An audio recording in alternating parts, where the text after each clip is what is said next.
जय गुरु जी संगत जी। सत्संग ऑफ गुरु जी चैनल पे आप लोगों का स्वागत है। जितनी भी संगत इस सत्संग को सुनती है और आगे सुनेगी, सभी का कल्याण होगा। गुरु जी का करिश्मा किस प्रकार होता है, किस प्रकार गुरु जी ब्लेसिंग देते हैं, किस प्रकार हम लोगों को आगे बढ़ाते हैं, इसका विवरण आपको आज के सत्संग में पता चलेगा। महाराज कब कैसे ब्लेस करते हैं, गुरुजी कैसे सबको सिखाते हैं, बताते हैं, यह सारी चीज़ें आज के सत्संग में पता चलेंगी। आइए, इससे पहले कि हम सत्संग शुरू करें, हम आज फिर से अपने सत्संग की शुरुआत करते हैं और हम कोशिश करेंगे जो असलियत है वो आपको बताएं। आइए मंत्र जाप शुरू करते हैं। जय गुरु जी संगत जी। ओम नमः शिवाय। शिव जी सदा सहाय। ओम नमः शिवाय। गुरु जी सदा सहाय। जय गुरु जी। जय गुरु जी संगत जी। संगत जी, सत्संग इस प्रकार है। थर्सडे का डे था। थर्सडे को मेरे पास खन्ना से फ़ोन आता है, पंजाब से, कि अंकल एनुअल सत्संग है, आपने आना ज़रूर है। मैं कहा अंकल संडे की सेवा है मेरी, मुझे जाना है। अंकल ने कहा गुरुजी यहाँ सेवा पे बुला रहे हैं, ये गुरुजी के ऊपर छोड़ देते हैं कि आपने सेवा कहाँ करनी है। आप सोचिए संगत जी, किस प्रकार से महाराज प्रतीक्षा लेते हैं। मुझे सब कुछ याद था कि मुझे जाना भी है, दिल्ली से टाइम से निकलूँगा और उसके बाद ही मैं पहुँच पाऊँगा। 2:45 बजे याद आया, ओहो मुझे तो सोनीपत जाना है, सोनीपत से पंजाब जाना है। उससे पहले बेटा लेट हो गया, हम लोग घर पहुँचते पहुँचते लेट हो गए। 3:15 बजे भी मैं अंकल को बोलता हूँ, जय गुरु जी अंकल जी, मैं कहा आप मेरी वजह से लेट हो जाओगे, आप लोग चले जाओ, मैं बड़े मंदिर की सेवा कर लूँगा।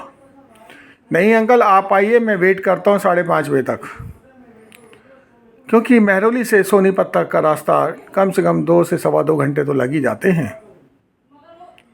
गुरु जी ने बताया कि है पुत्र, तेरे को आना ही है, और उन्होंने इसी तरीके से मुझे आवाज़ दी और बताया, पुत्र आज दिलीप तेरा वेट करूँगा।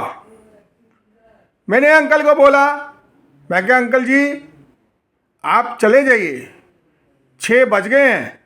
अंकल आप ये बताओ आप पहुँचे कहाँ तक हो।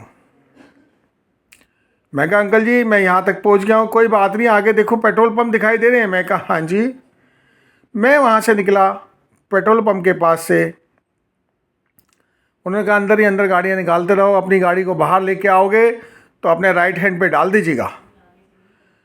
मैं आगे बढ़ा और उसी तरीके से जैसे जैसे अंकल ने बोला और मैं आगे बढ़ा और मैं निकल गया।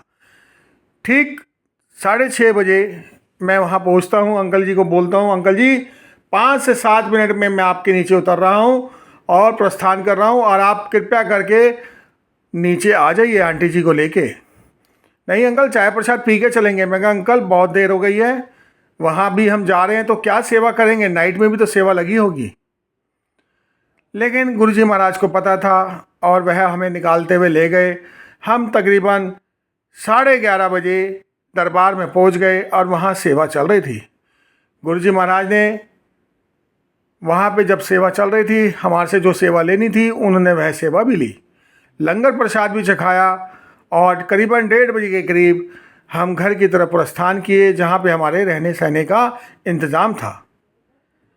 संगत जी हम जाते के साथ ही पता नहीं चला दवाई खाने के बाद मुझे कि मैं कैसे सो गया और कैसे मैं इसको आगे बढ़ाता अपने आप को, कि सुबह उठना भी है, सब कुछ है। रात को गुरुजी दिखाते हैं कि मेरे पड़ोस की आंटी सत्संग में चल रही हैं और वह सत्संग में गिर जाती हैं और उनका सिर फट जाता है। मैं कहता हूँ गुरुजी बॉम्बे वाली आंटी को आपने ऐसा क्यों किया, उनका नाम बॉम्बे वाली आंटी रखा हुआ है हम लोगों ने। तो गुरुजी ने कहा चिंता ना कर, कुछ नहीं होया और ठीक ठाक है, और खून होता फालतू हो गया सी तो मैं काट देता। गुरुजी की ऐसी बातें सुनने में समझने में बहुत ही अच्छा लगता भी है, और कई बार लगता है कि गुरुजी क्या करते हैं, किसको कैसे करते हैं। गुरुजी ने बताया तुम अपना ध्यान रखो, सत्संग को अटेंड करो। हम सुबह उठ के नहा धो के जब सत्संग की तरफ जाते हैं तो जाने से पहले मैं अंकल जी से कहता हूँ, और अंकल भी पूछते हैं कि हमारी सेवा क्या है। अंकल से पूछा तो अंकल को बोला कि आपकी सेवा लंगर प्रसाद में है। मैंने पूछा अंकल को दरबार में पहुंच के, मैं कहा अंकल जी मैं क्या करूं? आपने ऑलराउंडर सेवा करनी है। कहीं भी सेवादार संगत कोई गलती करता हो तो आपने उनको समझाना है। आप दिल्ली से आए हैं, आपको सब कुछ पता है, हमसे भी ज़्यादा पता होगा। मैं कहा नहीं अंकल जी, जो गुरुजी महाराज ने सिखाया है वही होगा। उन्होंने बताया कि संगत बात नहीं मानती है, पंजाब की संगत एकदम अलग है। मैं कहा गुरुजी महाराज की तो है हमारे, और किसकी है। बहुत अच्छा शानदार अरेंजमेंट सत्संग के अंदर। गुरुजी ने वो चीज़ एहसास दिलाई जो गुरुजी मंदिर में हमारे को एहसास होता है, और वो अपनी प्रेजेंस दिखाई गुरुजी ने। पालकी साहिब को लेके आ रहे थे, ढोलकी वाला ढोल बजा रहा था, और जैसे ही मैं पालकी साहिब के पास पहुंचा, गेट के पास, गुरुजी ने इतनी तगड़ी फ्रेगनेंस दी और गुरुजी ने कहा लै तेनू ब्लेस करता। इतनी फ्रेगनेंस होने के बावजूद जब वह पालकी जी को बैठाया गया, वहाँ पर रखा गया, गुरुजी महाराज को विराजमान किया गया, मैं कहा गुरुजी प्रेजेंस होनी चाहिए, अब आप विराजमान हो गए हैं तो कुछ तो हिंट दे दीजिए। गुरुजी ने फिर से फ्रेगनेंस दी मेरे को। शुक्राना किया मैंने गुरुजी महाराज का।